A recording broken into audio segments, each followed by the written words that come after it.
So it's a beautiful day. I'm in New Canaan, Connecticut, and I have come to see a dear friend of mine who many of you will probably remember from Pet Talk. She is a dog expert. She was with us at Westminster. She even trained my cameraman's dog, Angel, who really doesn't listen, but I swear she is a good trainer. And now she has written a fabulous book, and we're going inside to see her at her book signing. Come on, join me. Peggy, it's great to see you. It's great to see you too. Congratulations. Thank you so much. This is your fabulous book. This is my fabulous book. It took 7 years to write it. I remember on Pet Talk so many years ago when you mentioned you were starting. I did. I don't do things quickly.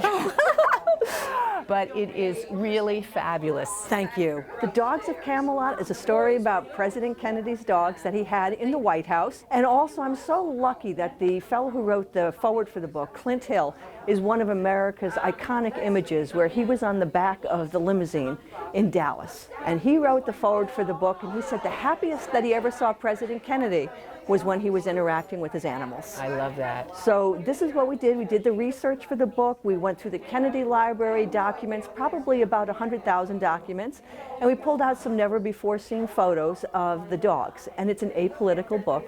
It's just about the dogs. And you have a personal connection here, too. That's why there's so much more. And knowing you, I love the story even more. The personal connection was so special to me because when I was a young child, I actually met President Kennedy's dog, Clipper, and it was just a debacle because my mother thought the big bad wolf had come into the yard and she was screaming and she was yelling for the dog to go home. And two men in suits came up and they were calling to the dog, Clipper here, and the dog followed along, picked up his ball, and off they went, only to find out that it was President Kennedy's dog. And because they felt so badly about scaring my mother, they invited us to come over and to see the puppies that Charlie and Pushinka, the dog that Prime Minister Khrushchev had given to the president. And it was just a lovely day. And although it was a brief encounter, it's something that I remember the rest of my life. And it set me on the course for my love of dogs. And it really set the stage for your career. It did. It really did. And to this day, I still go back to that same place. And I have such fond memories of all the dogs that were there. And because of that, I myself ended up with a lot of dogs too. And not only that, your favorite is a shepherd, and that started with this as well. It sure did, and if you can believe this, this dog goes back to President Kennedy's dog, and I didn't find that out until 2011 when I did the pedigree research 40 generations back. Wow. Was there anything unusual that you didn't expect to find that you found about the dogs? You were curious about what happened to them. Yes, that's an excellent question. What I started to do was I didn't want to write another Kennedy book. I wanted to find out what happened to the dogs after November 22nd because Mrs. Kennedy only kept one dog.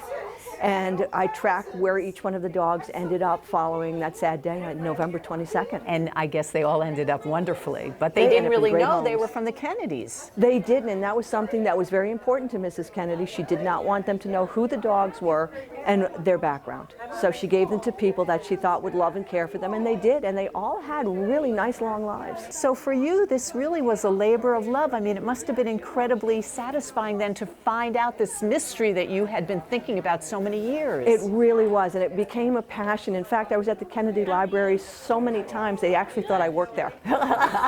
But it was, and the interesting thing about this was Nancy Tuckerman, who was Jackie Kennedy's social secretary, became a friend through this entire process. And I kept asking her, where are the dogs? What happened to the dogs? She said, I have no idea. She said, they were not in my part of the White House.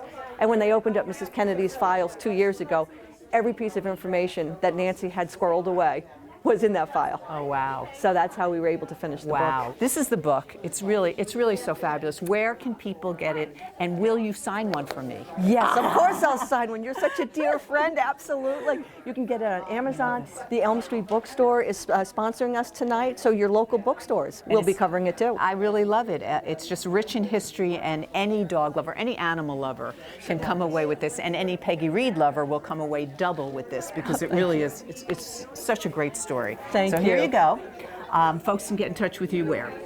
They can get in touch with us at www.ctbsk9training.com. Yeah, you can get your dog trained, but Peggy won't do my Inoki.